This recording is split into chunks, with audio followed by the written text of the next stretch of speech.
CGA Tour, a podcast unlike any other. Now your host, Calvin Alexander. Welcome back to the latest episode of the CGA Tour podcast. As always here, I'm your host, Calvin Glen Alexander. And tonight I'm joined by Joel Penfield. Joel, how's it going? Hey, I'm hanging in there, man. Thanks for having me on. Yeah, no, always good to have you back here. Last time you came on, I think you predicted the Chiefs would beat the Chargers, which happened. It was a great game. It's week 2 of the NFL season. So, glad to have you back on when now the Chiefs are headed to the Super Bowl. So, not a bad deal here. Hey, the Chiefs and the Chargers played two absolute slugfests this season between the game in Kansas City and the game in LA. Chiefs are heading back to the Super Bowl, 3rd in 4 years. The 5 years of the Patrick Mahomes era have been pretty damn special. I mean, five consecutive AFC Championship games, a Super Bowl win. Hopefully, going to get a second here next Sunday. It's pretty good times here in KC, that's for sure. Yeah, I can't say it'd be bad at all. The Kansas City basketball could do a little better just because there's not a team. I got to poke fun where I can here. I mean, are you guys fans more or less, or what's the primary NBA team? NBA's I guess it's Oklahoma City just because of proximity. The Royals have done like OKC Thunder Day a couple of times over the past few years, but I don't know if there's anyone that actually like lays claim to it. But Mahomes is a pretty big NBA fan. He lives in the Dallas area. Goes down there quite a bit. Goes to Mavs games. It wouldn't shock me if they're in the next 10 years or so. Maybe Kansas City does get that with Patrick Mahomes leading the charge to have that. I mean, hell, he got Whataburger this far north. Got some pull. So I wouldn't be shocked if they find a way to do it. No doubt about it. Yeah, now we just got to find someone who's a big In-N-Out fan who plays for the Chiefs just so you guys can get in and out as well. Hit the whole trifecta there. Hey, I'm fine with that. Whataburger is fine, but I am fully on board that In-N-Out is superior compared to Whataburger. So it would cause a ton of controversy out here. That's for sure. My 2-second rant about In-N-Out is that In-N-Out is McDonald's versus In-N-Out is In-N-Out every single time. The cost comparison there is similar. Whataburger, it's a decadent meal. I mean, it's a late night decadent meal. But In-N-Out is just fair. You're not going to McDonald's ever if there's an In-N-Out nearby, but you're definitely going to Whataburger if you're late at night over In-N-Out. It's just what's going to happen. So that is totally fair. The variety of items at Whataburger make it a little bit better option. Like the honey butter chicken biscuit at 1 a.m. after a couple cocktails is absolutely prime. I will say that. Yeah, it's sublime there for sure. So with that being said here, wanted to do a Super Bowl preview, and then of course the Big 12 football schedule came out here earlier this week, finally at last. So want to go over the Oklahoma State part of it at least for now. Get a little predictions from you too here, as both Oklahoma State grads as we are. So Super Bowl wise, you got the Kelsey brothers playing, you've got Andy Reid playing basically against the team he used to coach against. What's your favorite storyline going into this game, would you say?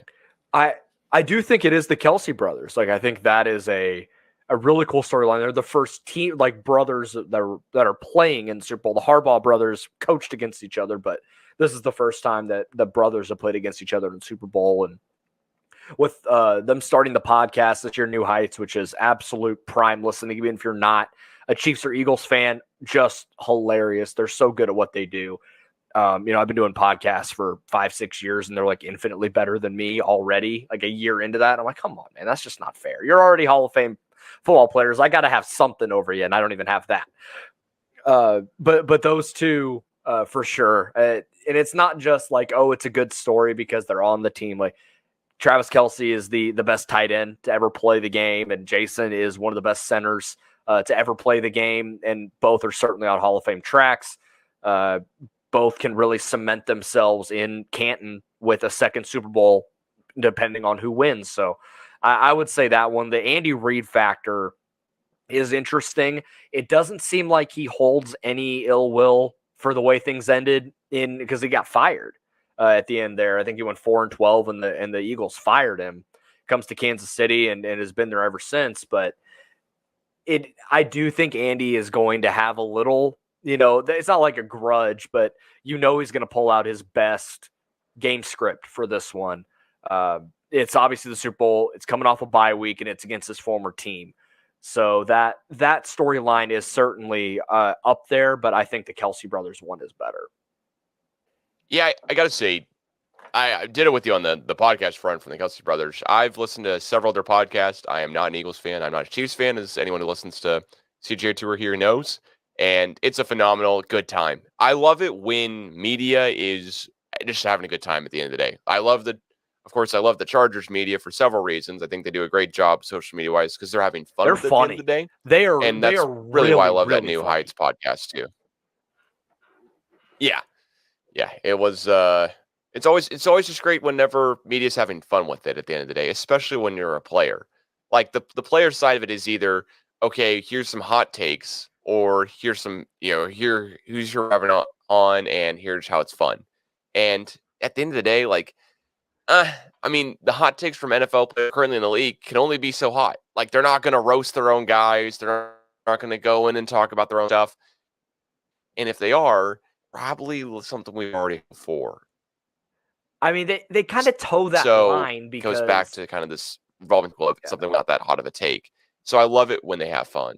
They kind of toe that line because they definitely will dunk on some people. Like they dunked on Mac Jones when he got absolutely smushed by Chandler Jones at the end of that Patriots Raiders game. Like if there's something that happens, they'll go and rib them a little bit, but they're not trashing people. But they certainly kind of toe that line of having some fun and then also going, what are we doing out here?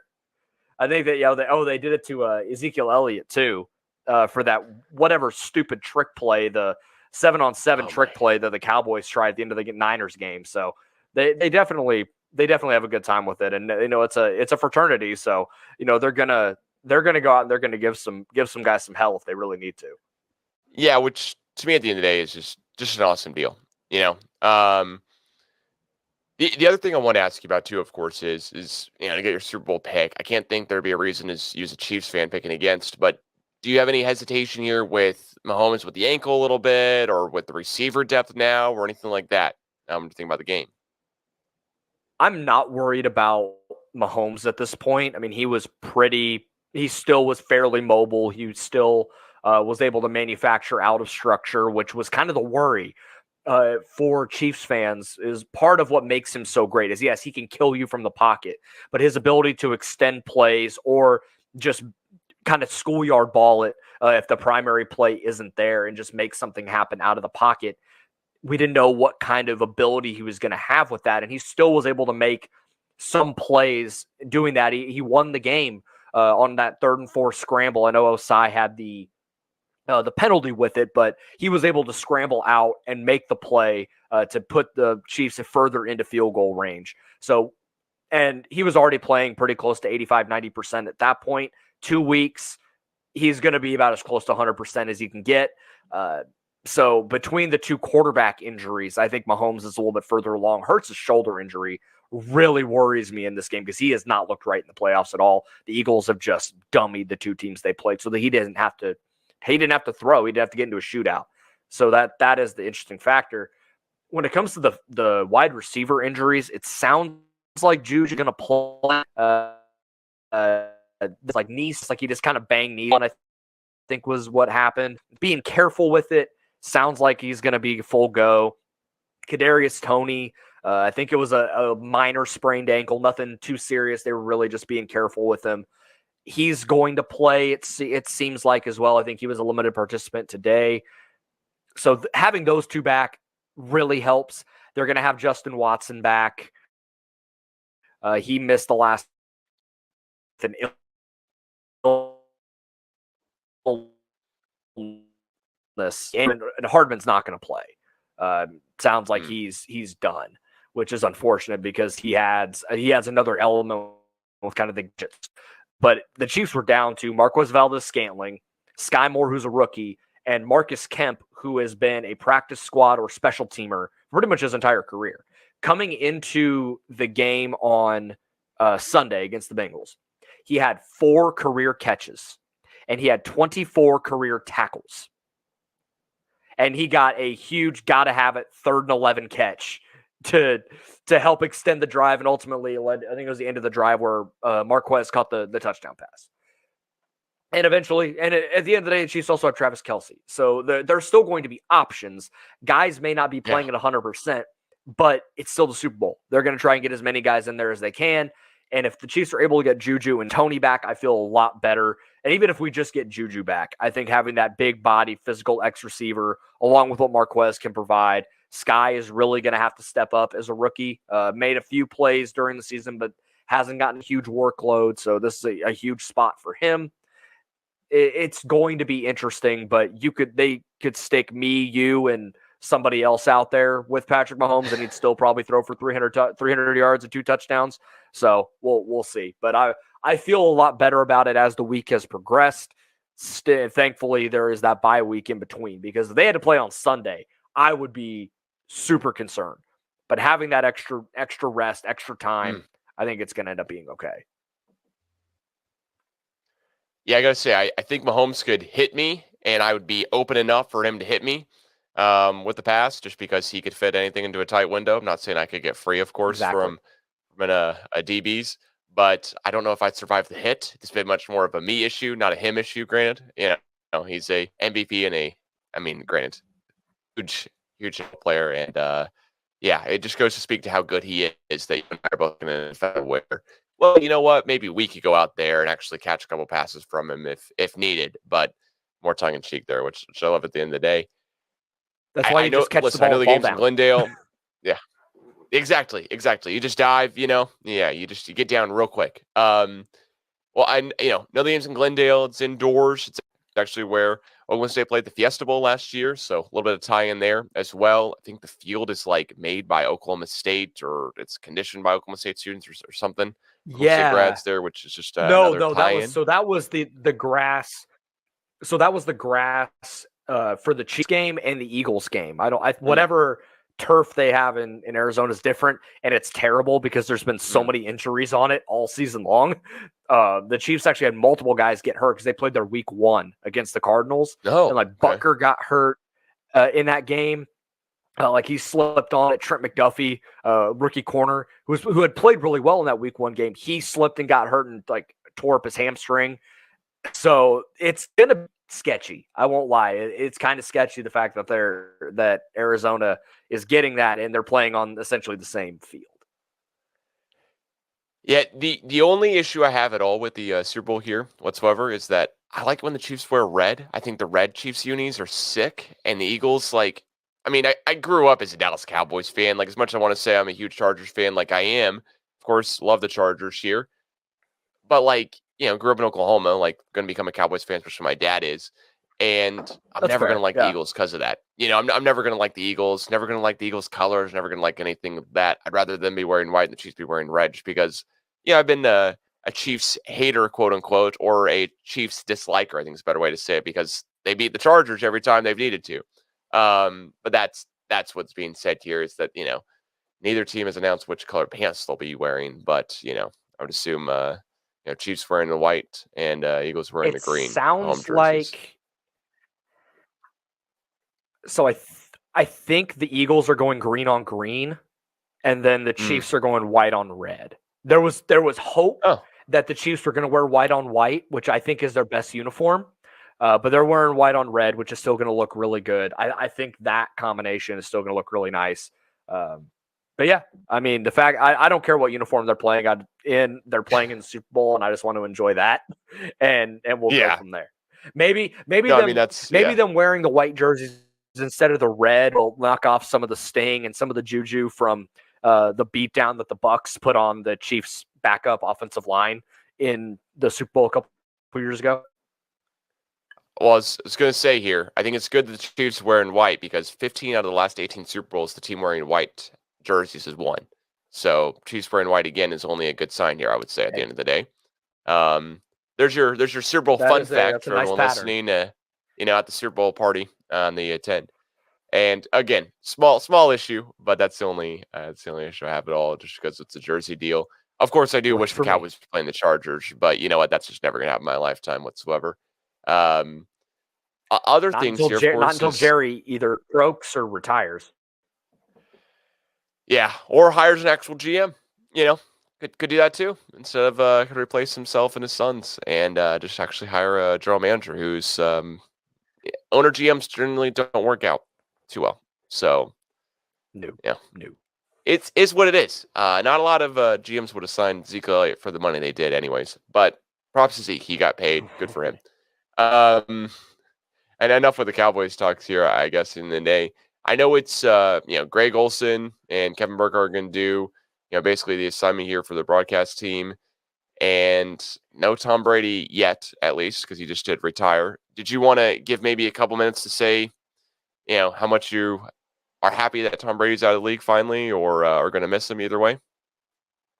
Our long national nightmare is over. The bad man can't hurt us anymore. but to be a little more serious, like he did that, like he played at such a high level for 23 years. He has completely changed our perception of what elite looks like in the NFL, what playing at a high level looks like in the NFL. I mean, all of his records are set. No one's touching 7 Super Bowls. As much as I love Patrick Mahomes and think eventually he's going to go down as the greatest quarterback of all time, he's not going to win 7 Super Bowls. It's crazy. The fact that Brady made it to 10 as well. The passing yards record, the passing touchdowns record, like Mahomes any quarterback has to be on such an insane pace for over 20 years. It's just not going to happen.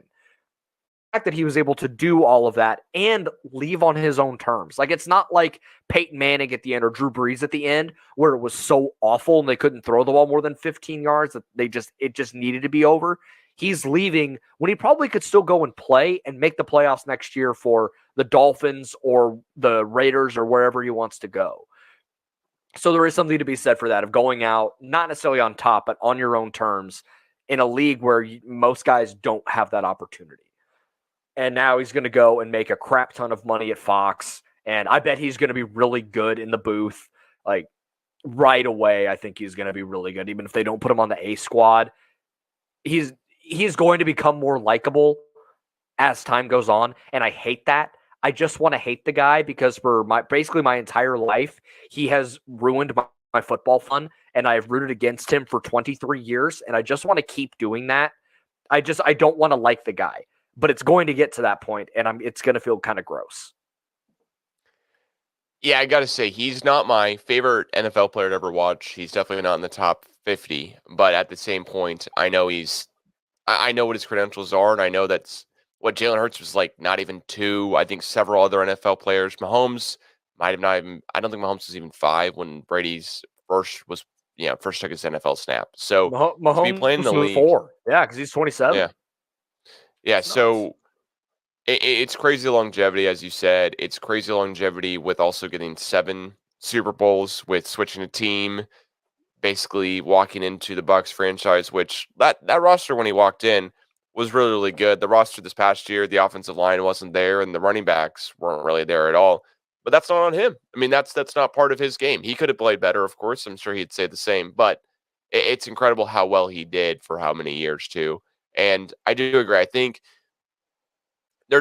I don't want to draw a Kobe comparison much more than just the likability. Kobe was such a player who stopped so many other guys from succeeding in the league for so long that Kobe was just not liked by a lot of NBA teams. And also Kobe would just be a crazy dude. There's off the field stuff that we could also get into, but I'm not going to. The on the court stuff there with Kobe was just not a liked player. Yeah, at the end of the day, LeBron was fun, exciting, new, flashy, and it was, I became an NBA fan because of LeBron when he entered the league, because he entered in 03. Oklahoma City didn't have a team then, and I was in 3rd grade, and that was the coolest thing to watch.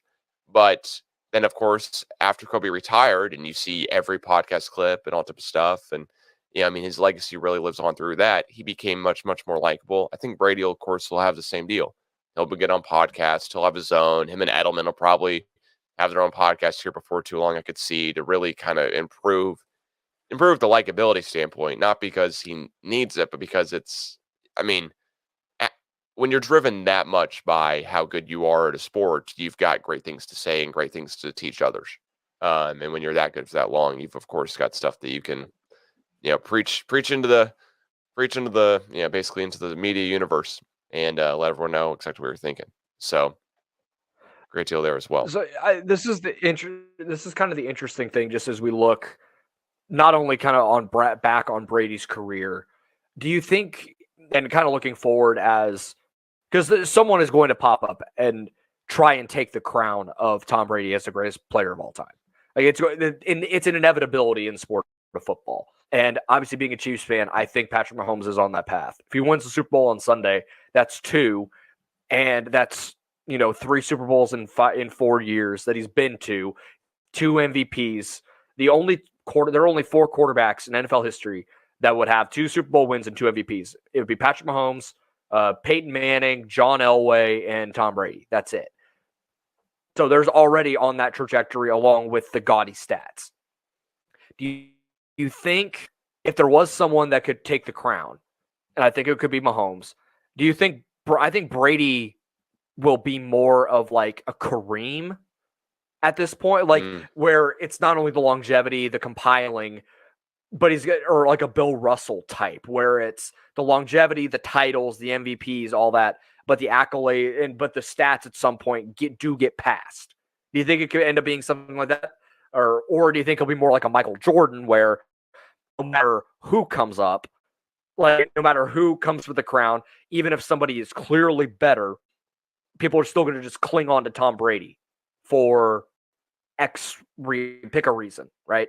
Do you think it's something like that, where universally accepted, great player, Bill Russell, Kareem, or he is always going to be the GOAT to certain people, no matter what?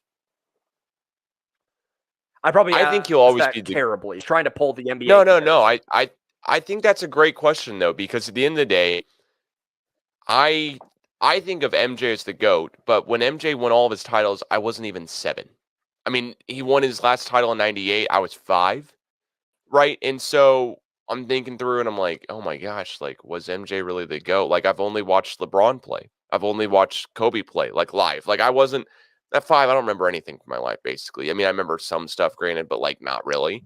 And then it's watching The Last Dance. It's watching a bunch of other stuff. It's going back through. So I think there's a lot of, oh no, LeBron's the GOAT because we were all alive during watching LeBron play for this, this many years. And it's like, oh, LeBron's the GOAT because there's always going to be recency bias in a GOAT debate. Yeah. And that type of stuff. But I do think it's more like that. I think it's going to be a comparison of not talking about Bill Russell and Kareem, because those are just guys who it's hard to relate to. It's hard. The game has changed so much. Whereas Brady won a title in 2020, right? Or 2021. So it's so recent that he's won before he retired. It's not like he retired 5 years after he won his last Super Bowl. He retired, 2 seasons after? Am I doing that right, math-wise? So yeah. I think because of that, because he reached his peak and he won so close to when he retired, could have walked out on top and, had a whole deal. But because he did that at the very end of his career, it's always going to be Brady or whoever you're comparing Brady to. Like, I would say at this point, it is, when we're talking about the best quarterback in the league, Nick Wright does a great job about this. I think you've seen you tweet about it as well, too. Mm-hmm. It is literally every single year, oh, Josh Allen, Justin Herbert, or Brady, or, you Burrow. Get the funny one about Dak, or you get Burrow, or whatever, right? Of like, oh, they just win MVP, yada, yada, all type of stuff. And listen, Jalen Hurts was incredible for the Eagles this year. I'm not trying to knock him either, but he's not on the same standpoint or any same type of level whatsoever as Mahomes. But I think it's all those guys versus Mahomes, right? Mahomes is the key guy you're comparing any of those guys to. Yes. I think that's how Brady will be going forward here. It'll be, you're comparing Brady to all these guys going forward.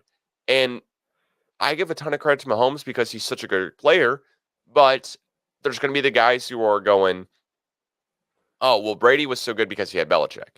Brady was so good because he had Belichick. And then when he left, he still was good enough to win on his own. But there's also going to be the same deal with Reed and Mahomes, right? At some point, what the offensive coordinator, Eric Bieniemy, is that right?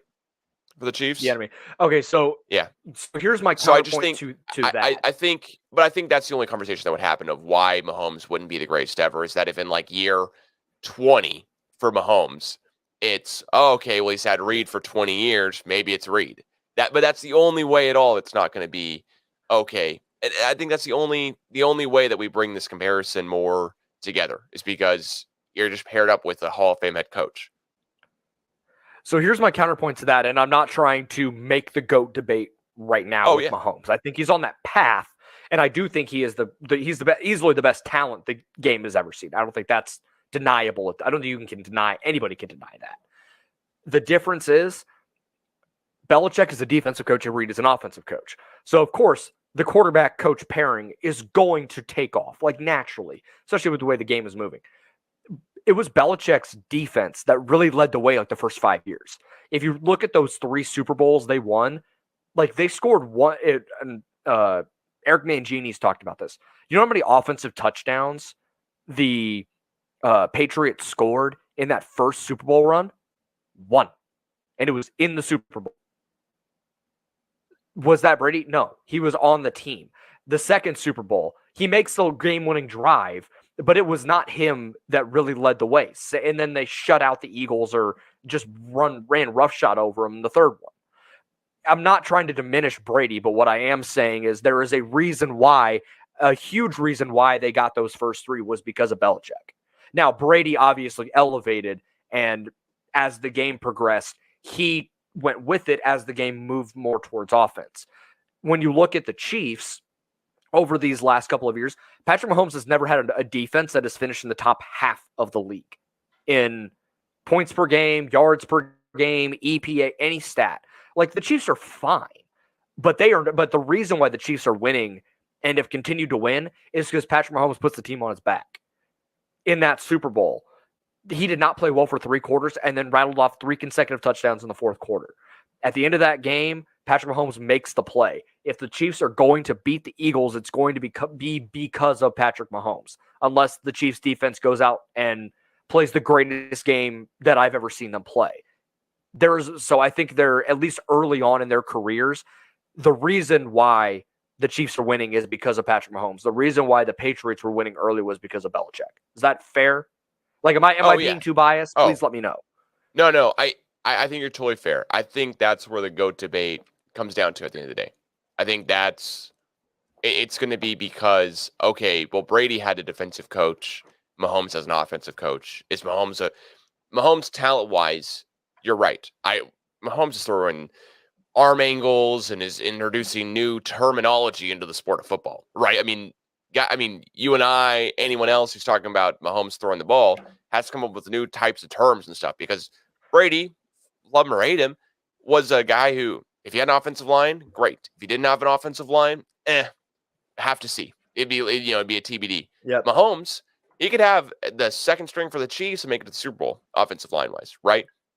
Then he can have an all-pro center and not have Tyreek Hill and seemingly still do incredibly well. Have his best season.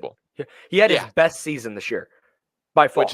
Which is crazy to think about when he loses an all-pro, number 1 overall wide receiver. The top 3 receiver in the league. Right. So the only way that we have this debate in 5 years from now where is it Mahomes or Brady? Because it's going to be compared to, everyone's going to get compared to Brady.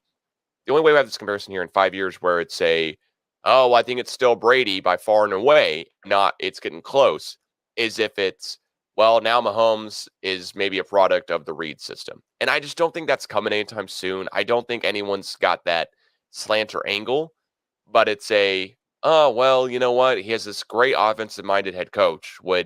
How good would Mahomes be if we switched Mahomes to play for the Chargers this past year or the Raiders or the Broncos or whatever? That's the only thing I think you're going to see in the difference here is that, all right, if Andy Reid was the head coach of the Chargers, would Justin Herbert have won a playoff game or 2?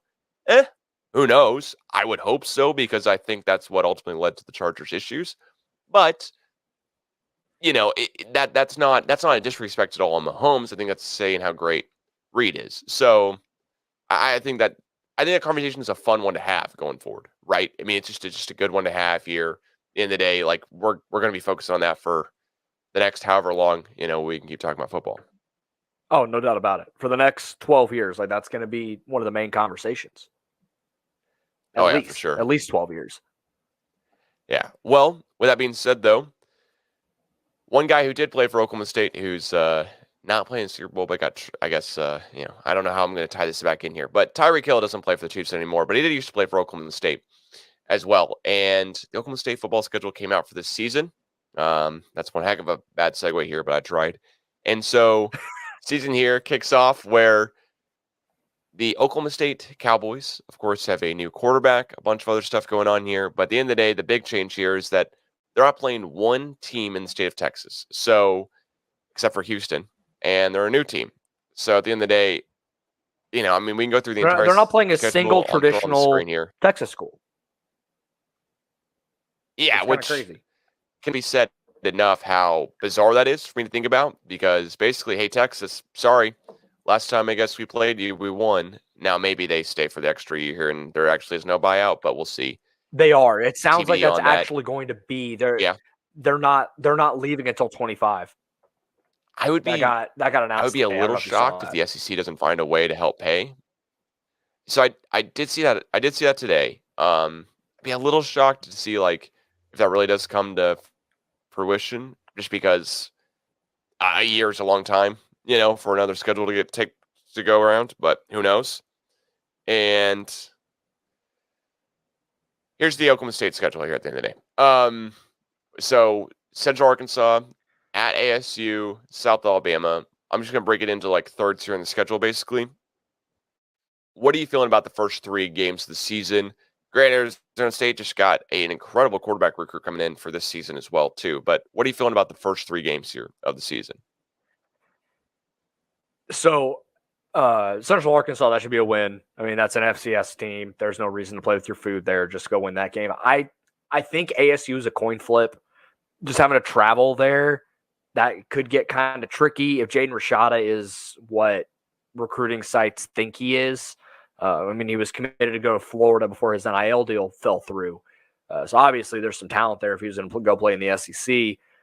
Kenny Dillingham is a really good offensive coach. You can get the offensive side of the ball rolling pretty easily in college football nowadays.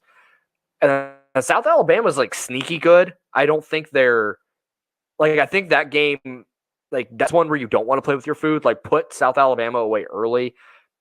I just for the sake of just gut reaction type stuff, I'll say 2-1 in that, lose to Arizona State. I don't think Arizona State's going to be very good, but I also don't think Oklahoma State's going to be very good. So who knows? If they go 3-0 in that stretch, I'll feel pretty. That won't necessarily change my perception of where I think the program is at in this season.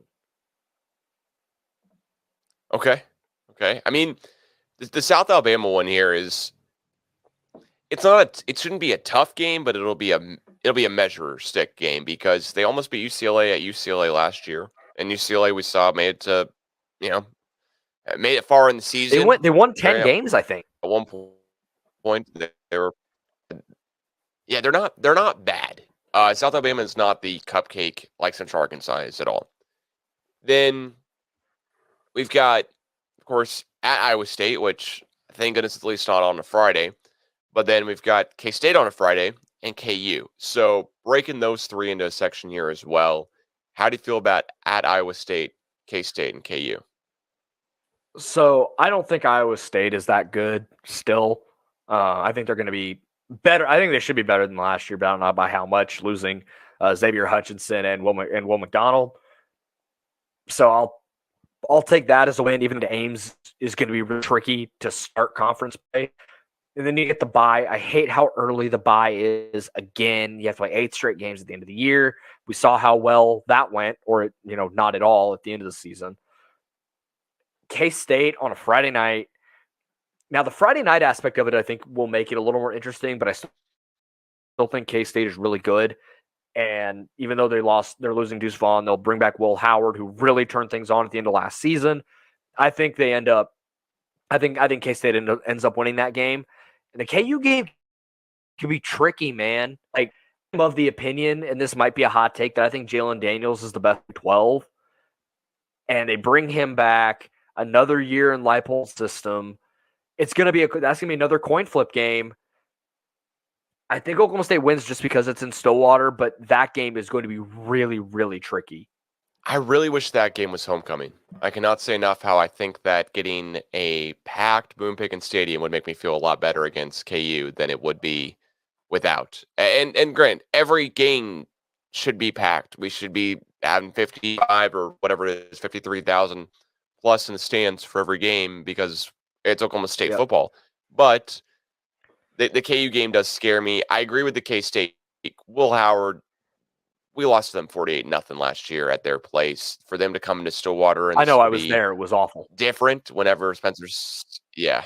I mean, I don't got to tell you, I guess. But that Iowa State one is the one out of these three where I'm like, I feel pretty good about. And that's weird to say when it's at Iowa State. So it should be an interesting challenge here as well. I'm counting 3 wins so far here, just to be clear, because the KU one for me is just not. I'm with you on the quarterback play for KU and Leipold. I think he's a really good head coach too. And KU's going to walk into Stillwater with, of course, nothing to lose. That's how they play, and that one makes me nervous. I think it's a coin flip game too. I think it's a coin flip Iowa State and KU. I think we could win one, lose one. Doesn't, kind of goes either way. And we haven't seen Alan Bowman play. So, you know what? Maybe we're redoing this whole podcast, redoing the whole preview here after the USA, the South Alabama game, and speaking a different tone and language here, because maybe at that point we're 3-0, we've won everyone out. But hopefully that's the case here. And hopefully I'm not as nervous about these games coming up. So the next 3 here. At West Virginia, Cincinnati home for homecoming. Then you've home as well. How are you feeling here for these 3? Just chalk up Oklahoma as a loss in Sharpie. Don't even chalk it up, just Sharpie, and we'll move on. Cincinnati on homecoming is interesting with Scott Satterfield. So their roster, because of the way Luke Fickell recruited it, at least early on, I think they're going to be one of the teams that is at least set to compete early in the Big 12. I still think they win. I think Oklahoma State can win this game with it being homecoming. That is kind of a welcome to P5 football moment for Cincinnati. So that's where I'll go there. West Virginia, they're a mess, man. Oklahoma State lost them at the end of the season, but Oklahoma State was just as big of a mess as them. I don't know what West Virginia's going to do. They had to get a new offensive coordinator. Neil Brown is on like a massive hot seat, and they don't seem like a team that's going to be desperate to win for their coach. The writing on the wall feels like they're going to be one of the worst teams in the Big 12, at least how it sits right now. So I think they go 2-1 in this stretch with the loss coming to OU. Okay. I like that a lot, and I actually do really agree. I think the homecoming game helps us out a ton. I think at West Virginia, I think you're right. I think West Virginia, we win. But the OU one, OU just brought in the 4th best recruiting class in the entire nation. I still saw some OU fan about it and needing help. I think one former OU player, forget which one, but I think it was Gerald McCoy, tweeting at, hey, let me help with recruiting so we can get better. And I was like, dude, you're 4th best in the nation recruiting for several different rankings. How much better can you guys get? You're not going to beat Alabama. Now, with that being said, it's OU. They should expect to always be that good. But, man, I just don't see it. Then the last 3 games here of the schedule to go through. So at UCF, at Houston, BYU at home. Just Oklahoma State's luck that, of course, we get to play at UCF after we beat BYU at home. And then go at Houston, which I know that's much closer proximity-wise, but it's still a brand new team we got to play. It does have one of our transfers as well, too. Thank goodness we're not playing every school that transferred because we're not playing TCU or Tulsa. And then BYU at home here. How are you feeling about these 3?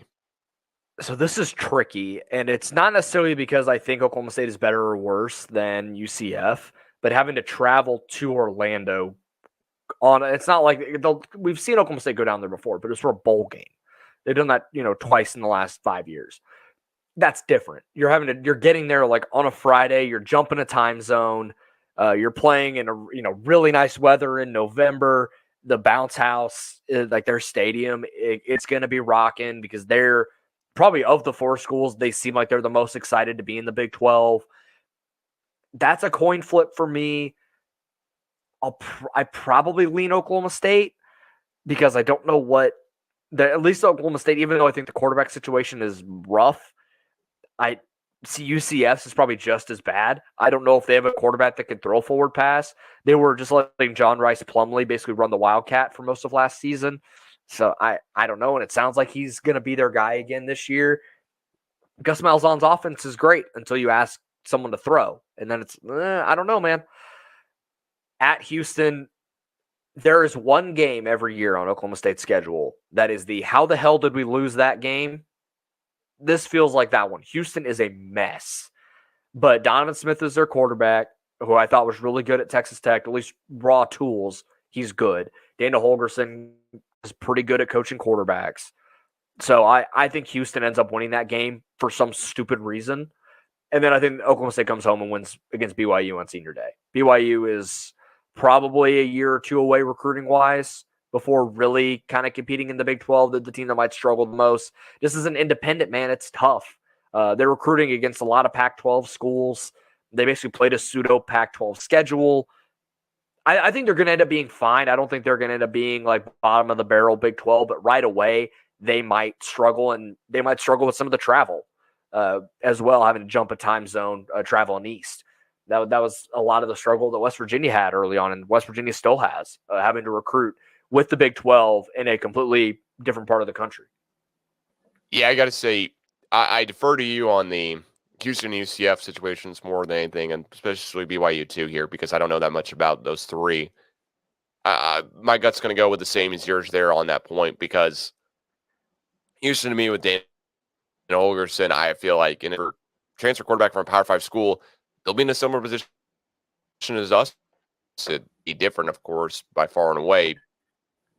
But Dana Holgorsen, Mike Gundy, there's just going to be so many storylines there. And I feel like at the end of the day, if Dana Holgorsen has any bad blood with Oklahoma State, he's going to take it all out on us there and really pull out every single hook and ladder play, Statue of Liberty. I mean, I know that was Chris Peterson with BYU. With Boise State. The thing is, though, he's going to pull out Holgorsen was at West Virginia. You know, we're going to have wide only beat Oklahoma State once. Throws down the field or whatever, too. Mm-hmm. Like, he was at Oklahoma. He was at West Virginia for, 6 years, and we beat them every time except 2013? I don't know. That's a good point as well. No, I mean, I love that, too. But I do think this is setting us up for a possible letdown game in Houston. You know, kind of what you're getting at, right? Like a possible just how in the heck do we lose that one. I do agree on that standpoint, 100%. UCF one, we'll see. A lot of this comes down at the end of the day that the Oklahoma State roster has gone through so many seasons, from not just quarterback play, but also defensively, and also wide receiver experience that we have on the field versus not.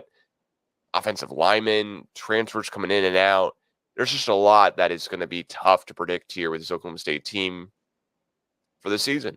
And I don't love the Big 12 championship aspects here. I don't think necessarily we're going to make it to the Big 12 championship in Arlington. I wish we were, and I'm glad it's on the fbschedules.com website. That, of course, it is. But it's not a deal for us. So, biggest question here, and I think you've already answered the question from a total win-loss record, is do you think we make it to a bowl game? Do you think we keep the streak alive? It seems like it with the draw that Oklahoma State got coming in before the schedule got announced. As I was just thinking about it, I'm like, man, like, we got to play TCU, we got to play Texas, and I don't think highly of Texas at all. I think they're one of the most overrated programs in the country. But you have to put them on the schedule. You go to Austin, you're playing TCU, coming off a national championship berth. Baylor, Dave Aranda, he is a really, really good coach. You dodge those schools. I thought Oklahoma State was going to be like 4-8. Like a 4-8 or 5-7. Like, it was going to be a rough year. You're bringing in, I think I saw it on the Oklahoma State website when I was looking up the schedule, they 33 new players between transfers and freshman recruits coming in the part of the recruiting class. Massive turnover, a inept offensive coaching staff. It just is. And they didn't make any changes. It could get really, really dicey. That said, you dodge Texas, you dodge Baylor, you dodge DC, you dodge Texas Tech, and you play the 4 new Big 12 schools, all 4 of them. I think they're one of only 2 schools in the Big 12 playing all 4 of the new ones. Probably the easiest schedule in the conference. That tells me they can win 7-8 games. They should be able to. Whether they do or not is an entirely different story. But the way that it falls, I think they have an opportunity to win 7 or 8 if, things fall correctly. The only worry I have about that prospect is the early bye. Again, with the bye being in week 5, we saw how that worked out last year, where you had the bye after week 4, and then the team just fell apart because they fell apart physically.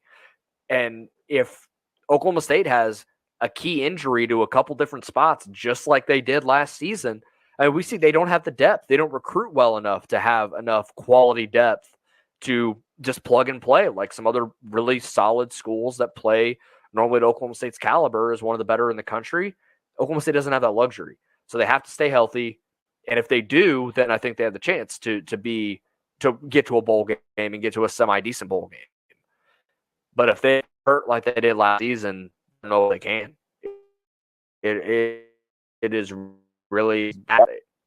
Yeah, I gotta say the games that I'm excited for, at the end of the day, and really interested in are basically how we're going to do against Kansas, how we're going to do against UCF, how we're going to do against Houston, because I think those are true measuring sticks for us as a team this year.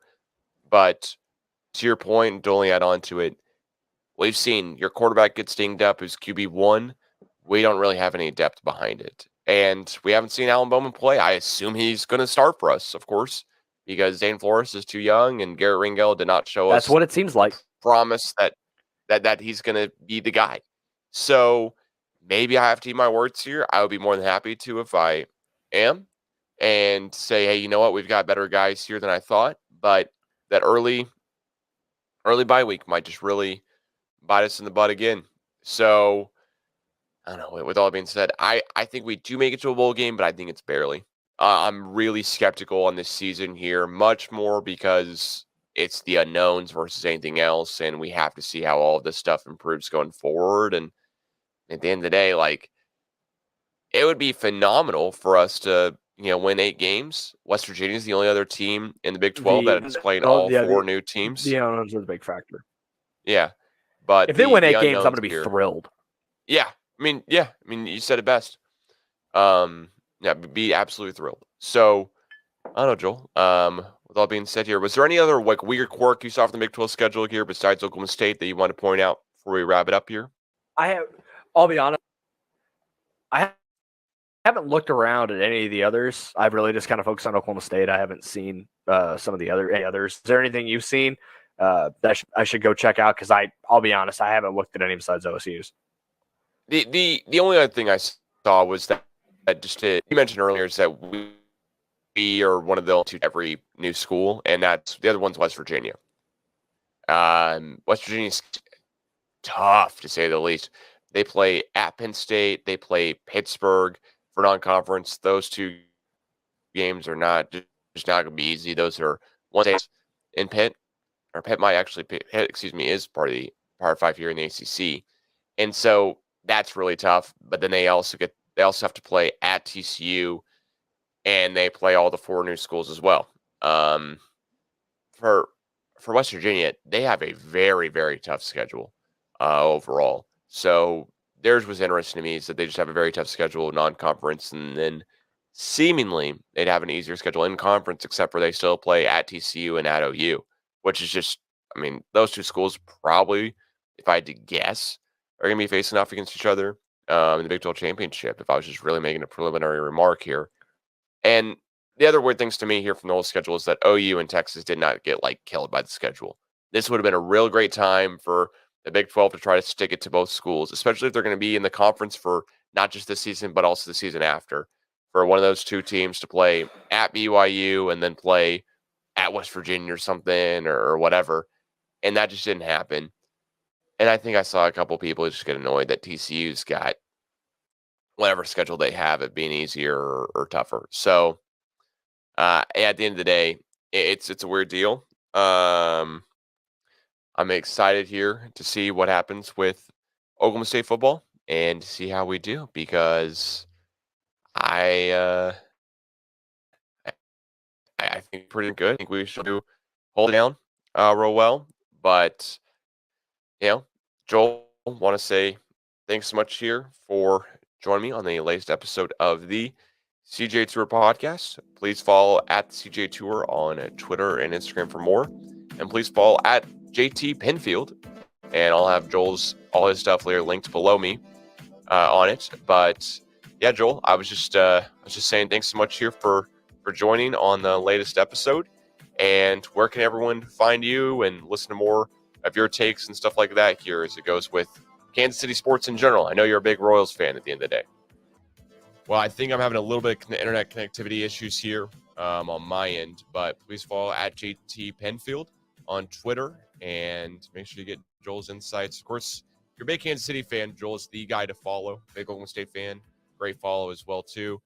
And if you are a Royals fan of any caliber, Kansas City Royals fan, or just want to follow some Major League Baseball stuff, Joel's the guy. Hopefully he doesn't hate on the Padres too much this year. I don't think he has too much of a reason to hate on the Padres as a fan of the Royals. But Joel, thanks so much for joining, and we'll catch you guys again soon.